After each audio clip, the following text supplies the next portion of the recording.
visserij. Ja, er is geen sprake meer van visserij. De zee staat vol met windmolens. Er is geen plaats meer om te vissen. Het is af. En als er nog plaats zou zijn, de zee is helemaal vergiftigd ook. Door PFAS en PFOS. Sleepantifolie. Er komt gewoon geen einde aan de ellende die er allemaal voorbij komt. En vis zit er niet meer.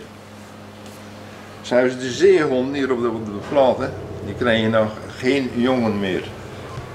Zoals de schuilen bijvoorbeeld, daar worden ze ook aan groter. En dan krijgen ze ook nog jongen, die zeehonden. Dezelfde zeehonden, die krijgen door de schuilen gewoon normaal jongen. Maar hoe komt dat? Ja, en door de schuilen is veel zuiver. Zuiver, er gaat geen afval door. En ook antifolie is ook verboden in de Oosterschelde. Dan moet je nog elke 14 dagen moet je schip schoonspuiten. Er mag geen antifolie gebruikt worden. En ik denk dat daar de oorzaak ook wel een beetje van is. En vooral die zachte antifolie.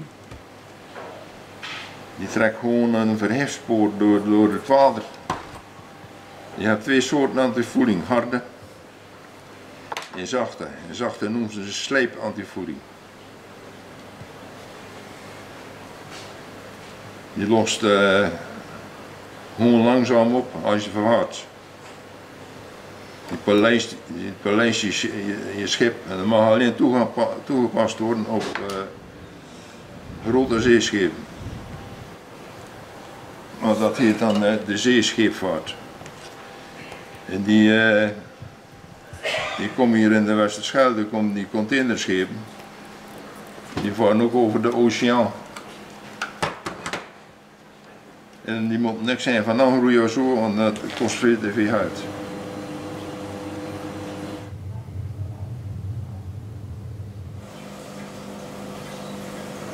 En in de Waddenzee, daar komen zeehonden voor, mannetjes van 300 kilo.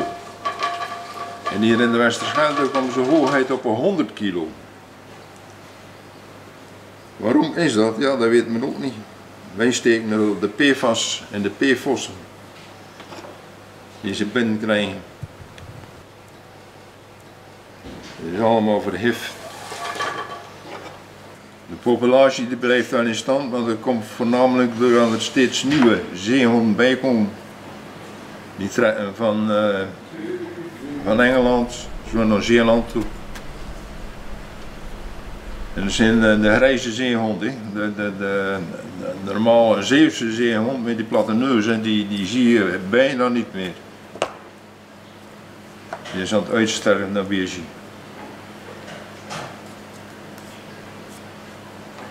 Het is jammer, maar het is zo.